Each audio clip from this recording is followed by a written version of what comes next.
বন্ধুরা, আমরা সবাই সুখ চাই, দুঃখ এড়াতে চাই, কিন্তু বাস্তব হলো সুখ দুঃখ দুটোই জীবনের অংশ। কৃষ্ণের উপদেশ হলো জীবনকে কিভাবে শান্তি ও ভালোবাসা দিয়ে কাটানো যায়।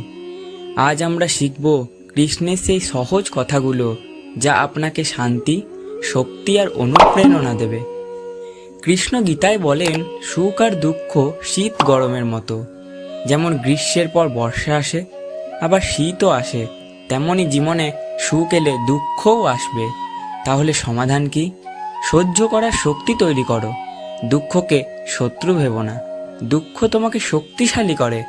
সুখকে স্থায়ী ভেবো না, কারণ সুখও ক্ষণস্থায়ী। কৃষ্ণ বলেন, মানুষ যখন বিপদে পড়ে তখন সে ভাবে সব শেষ, কিন্তু আসল সত্য হলো এটা সাময়িক। জীবন হলো পরিবর্তনের নাম। কালকের সমস্যা আজ থাকে না, তাই মনে রেখো এই সময়ও কেটে যাবে। শান্তি বাইরের জিনিসে নেই, না টাকায়, না বড় বাড়িতে। শান্তি আসে মনের ভেতর থেকে।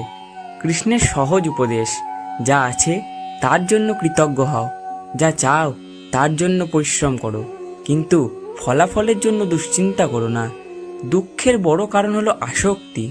আমরা যা ভালোবাসি তার উপর নির্ভরশীল হয়ে যায়, কিন্তু কৃষ্ণ বলেন, আসক্তি মানে নিজের শান্তি অন্যের হাতে তুলে দেওয়া নয়। তুমি কাজ করবে, ভালোবাসবে, কিন্তু বাধা পড়বে না, এটাই স্বাধীনতার শুরু। কৃষ্ণ বলেন, তাড়াহুড়ো করো না। ফুল ফোটার সময় লাগে, বীজ বপন করলেই গাছ হয় না।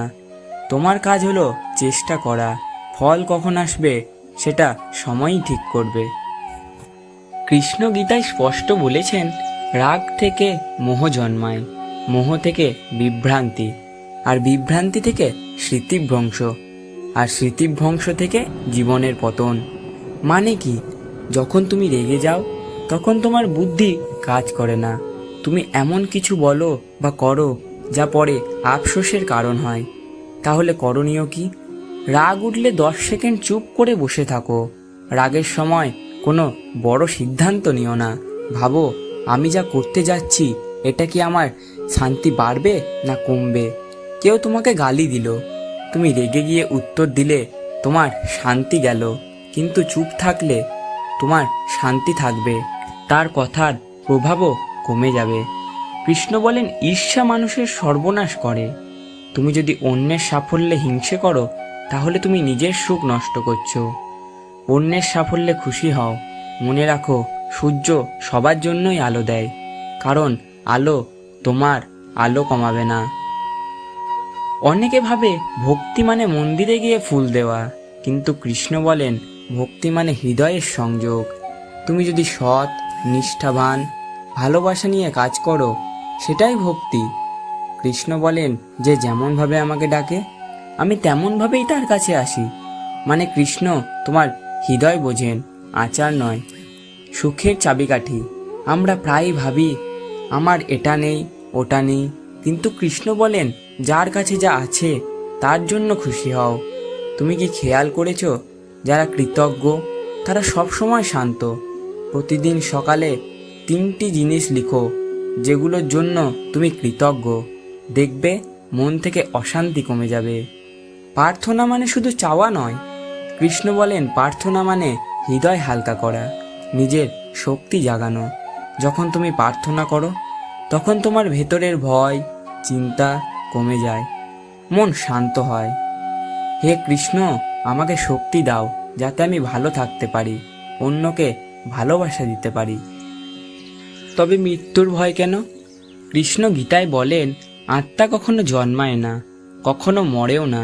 মানে যে শরীর আছে সেটা একদিন শেষ হবে, কিন্তু তুমি যে চেতনা, সেই আত্মা, সেটা কখনো শেষ হয় না। যেমন তুমি কাপড় বদলাও, তেমনি আত্মাও শরীর বদলায়। তাহলে মৃত্যুর ভয় কেন থাকবে? মৃত্যু হলো নতুন জীবনের শুরু। রাত শেষ না হলে নতুন সকাল আসে না। মৃত্যু হলো সেই রাত, সকাল আসবেই। আমরা ভাবি আগামীকালে কি হবে। কৃষ্ণ বলেন, তুমি আজকের কাজ করো, আগামীকাল নিয়ে ভয় করো না। যখন তুমি ভবিষ্যতের জন্য চিন্তা করো তখন তুমি বর্তমানকে হারিয়ে ফেলো। প্রতিদিন লিখে ফেলো, আজ আমি কি করতে পারি। যা তোমার হাতে নেই সেটা ভেবে সময় নষ্ট করো না। কৃষ্ণ বলেন, যা কিছু আছে তা সব সাময়িক। আমরা জিনিস, মানুষ, সম্পর্কের সাথে অতিরিক্ত আসক্ত হই। যখন সেগুলো বদলে যায় আমরা কষ্ট পাই। ভালোবাসো, কিন্তু আঁকড়ে ধরো না। একটি পাখি যখন তোমার হাতে এসে বসে তাকে ছেড়ে দিতে হয়। আঁকড়ে ধরলে পাখিটা মরে যাবে। সুখ বাইরের জিনিসে নেই। টাকা, গাড়ি, নাম, খ্যাতি সবই সাময়িক। কৃষ্ণ বলেন, যার মন শান্ত সেই সুখী। শান্তি আসে কৃতজ্ঞতা, দায়িত্ব পালন ও ঈশ্বরের উপর বিশ্বাস থেকে। জীবনের মূল উদ্দেশ্য হলো উন্নতি, শুধু বাইরের নয়, ভেতরেরও। তুমি টাকা পাবে, সাফল্য পাবে, ঠিক আছে, কিন্তু মন শান্ত না হলে সবই বিফল। তাই কৃষ্ণ বলেন, নিজের কর্তব্য করো, আর সেটাই ভক্তি। কৃষ্ণ অর্জুনকে বলেছিলেন, সব দুশ্চিন্তা আমার কাছে ছেড়ে দিয়ে যাও, আমি তোমার মঙ্গল করব। মানে চেষ্টা করো, পরিশ্রম করো, আর ফলের চিন্তা ছেড়ে দাও।